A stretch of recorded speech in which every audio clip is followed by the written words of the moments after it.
Shalom, selamat pagi. Tetap semangat dalam Yesus Kristus Tuhan kita. Haleluya. Mari kita dengarkan pujian Satria Kerajaan Allah. Sambil kalian di rumah juga ikut belajar menyanyikan lagu ini ya.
Mari kita berdoa. Terima kasih Bapa di surga, dalam masa keceriaan, masa kesusahan, baik dalam masa kami sehat dan saat kami sakit, Engkau tetap menyertai kami semua Tuhan, dengan belas kasih Tuhan. Pada hari ini Tuhan, kami berdoa memohon belas kasih Tuhan untuk anak-anak Matia, Abel, Benson, Kristu, Daniel Bintang, serta Natania Tuhan, dengan roh kecerdasan dan roh yang penuh semangat, juga iman yang senantiasa berpengharapan kepada Engkau. Jadikan mereka Tuhan pribadi yang sukses di dalam hidup mereka. Saat ini Tuhan, mereka bersama-sama dengan kami beribadah di tempat kudus Tuhan, walaupun hanya lewat HP ini Tuhan. Tetapi kuasa-Mu tidak heran untuk datang dan melawat mereka masing-masing. Tuhan, kami serahkan ibadah ini dari awal sampai selesainya, dan doa ini kami materaikan hanya di dalam nama Tuhan Yesus. Amin. Pelajaran hari ini adalah Allah mengampuni Daud. Daud. Siapa yang tidak kenal dengan Daud? Kerajaannya yang mapan, Dia memerintah dengan kebenaran di bawah otoritas Allah. Ketika dia menjadi raja, dia mengingat komitmennya kepada sahabatnya Yonatan bertahun-tahun sebelumnya dan berjanji akan menunjukkan kebaikan kepada keluarga Saul untuk selama-lamanya. Dan janji itu ditepati oleh Daud kepada anak laki-laki Yonatan yang lumpuh kakinya, yang bernama Mephiboset. Mephiboset diberi tempat yang terhormat di meja Daud. Adik-adik yang dikasihi oleh Tuhan, kemurahan hati Daud kepada Mephiboset ini mengingatkan kita pada kemurahan hati Allah yang sempurna yang ditujukan kepada kita melalui kemurahan hati Yesus Kristus bagi kita yang tidak layak dan berdosa ini. Namun, mengapa pelajaran hari ini temanya adalah Allah mengampuni dosa Daud? Apa yang telah diperbuat oleh Daud? Mari hari ini kita mengintip sesuatu yang mengerikan yang diperbuat oleh Daud dari firman Tuhan. Dari kitab 2 Samuel pasal yang ke-11 ini diceritakan bahwa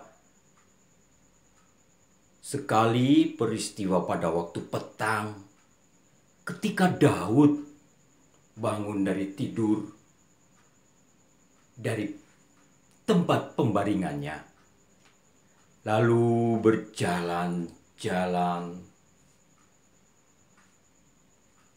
di atas sotoh istana. Tampak kepadanya seorang perempuan yang sedang mandi. Perempuan itu sangat elok parasnya. Seorang yang cantik jelita. Batseba namanya. Daud mulai tergoda dengan pikiran-pikirannya yang penuh dengan dosa. Dia tergoda oleh keinginan yang salah. Daud mulai melawan Allah. Benar sekali adik-adik. Godaan pikiran Daud membawa pada perbuatan yang sangat mendukakan hati Tuhan. Daud menyuruh orang untuk membawa Batseba datang kepadanya. Dan Daud melakukan perzinahan.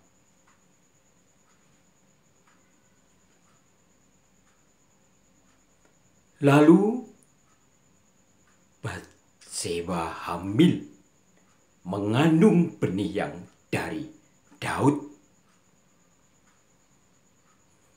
Mendengar Batseba hamil, Daud berencana membuat tipu muslihat untuk menutupi dosanya. Daud berencana membunuh Uria suami sah dari Batseba, dengan cara menempatkan Uria di barisan terdepan saat berperang. Sehingga Uria mati terbunuh. Dosa Daud sangat jahat. Di sini Daud melanggar perintah ke-6 dan ke-7 ketika dia berzina dengan Batseba dan membunuh Uria. Itu sangat mendukakan hati Tuhan. Setelah peristiwa itu, Allah mengutus Nabi Natan untuk menegur Daud dengan suatu perumpamaan yang disampaikan oleh Nabi Natan kepada Daud. Begini bunyinya. Ada dua orang di dalam suatu kota, yang seorang kaya, yang seorang lagi miskin. Si kaya banyak kambing, domba, dan lembu, serta sapinya. Si miskin hanya punya seekor anak domba, betina kecil, yang dibeli dan dipelihara oleh si miskin. Suatu hari, si kaya kedatangan tamu. Ia merasa sayang untuk mengambil seekor dari kambing dombanya untuk memasak buat tamunya itu. Lalu ia mengambil domba kepunyaan orang miskin tadi dan memasak bagi orang yang bertamu kepadanya itu. Bagaimana pendapat Daud setelah mendengar cerita daripada Nabi Natan itu? Dan bagaimana pula pendapat kalian tentang kisah dari Nabi Natan ini? Daud sangat marah kepada orang kaya itu. Dia berkata, "Demi Tuhan yang hidup, orang yang melakukan itu harus dihukum mati dan harus mengembalikan domba yang diambilnya 4 kali lipat kepada si miskin." Karena orang kaya itu tidak mengenal belas kasihan. Itu pendapat Daud. Bagaimana pendapat kalian? Setujukah dengan pendapat Daud? Setuju dong. Karena si kaya tidak mengenal belas kasihan. Orang kaya itu harus dihukum. Tapi ketahuilah adik-adik, itu adalah perbuatan Daud sendiri yang mengambil sesuatu yang sangat berharga yang dimiliki oleh Uria, yaitu istrinya Batseba. Itulah perumpamaan Nabi Natan yang disampaikan kepada Daud. Nabi Natan berkata kepada Daud, "Engkaulah orang itu. Mengapa engkau menghina Tuhan dengan melakukan yang jahat di matanya?" Bagaimana respon Daud setelah dia menyadari bahwa dia yang dimaksudkan oleh Nabi Natan? Mari kita membuka di kitab 2 Samuel pasal yang ke-12 ayat yang ke-13. Saya akan bacakan buat kalian. 2 Samuel 12 ayat yang ke-13. Begini firman Tuhan. Lalu berkatalah Daud kepada Natan, "Aku sudah berdosa kepada Tuhan." Dan Natan berkata kepada Daud, "Tuhan telah menjauhkan dosamu itu. Engkau tidak akan mati." Di sini Daud bertobat dan mengakui kesalahannya di hadapan Tuhan. PR buat kalian nanti, baca pertobatan Daud di Mazmur 57 ayat 1 sampai selesai. Ketika Daud bertobat, Allah mengampuni dosa Daud dan menunjukkan kemurahan hati kepada Daud. Namun, meskipun Allah telah mengampuni dosa Daud, ingat baik-baik ya, Daud tidak luput dari konsekuensinya atas apa yang telah dia lakukan. Apa?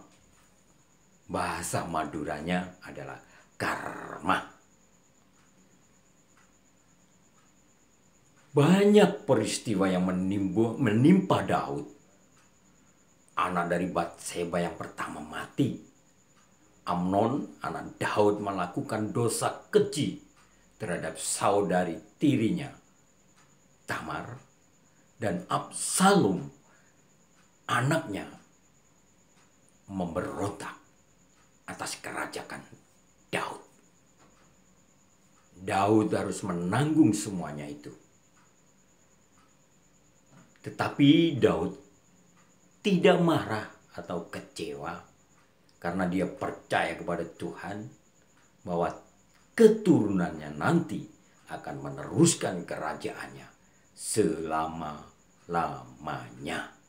Daud telah mengalami pengampunan daripada Allah. Seperti juga kita, apabila kita berdosa, kita harus bertobat dan mengakui dosa kita kepada Allah. Allah mengampuni dosa-dosa orang yang bertobat dan yang percaya kepada Yesus yang telah menjadikan kita bagian dari keluarga kerajaan Allah. Seperti yang tertulis di dalam 1 Yohanes 1 ayat yang ke-7 yang berbunyi, "Tetapi jika kita hidup di dalam terang, sama seperti Dia ada di dalam terang, maka kita beroleh persekutuan seorang dengan yang lain, dan darah Yesus anaknya itu menyucikan kita daripada segala dosa." Puji Tuhan.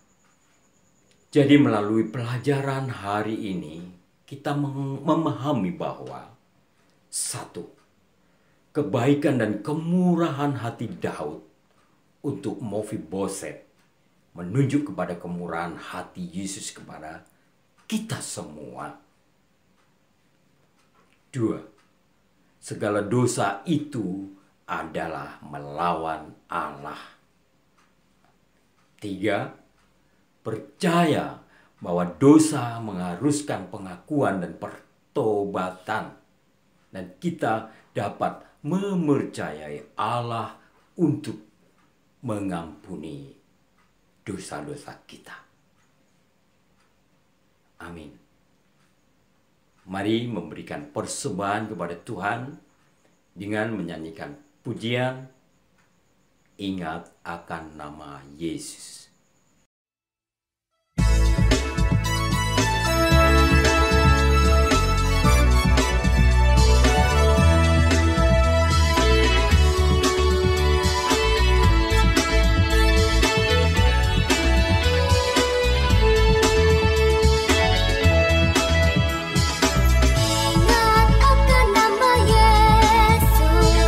Kau yang susah dan sedih,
Bapa di surga, pada hari ini kami mengaku akan semua kesalahan dan perbuatan serta dosa-dosa kami yang mendukakan hati Tuhan, yang sering tidak taat kepada orang tua dan yang sering mengecewakan hatinya. Kami mohon Tuhan ampuni kami semua. Doa ini kami materaikan hanya dalam nama Tuhan Yesus kami berdoa. Amin.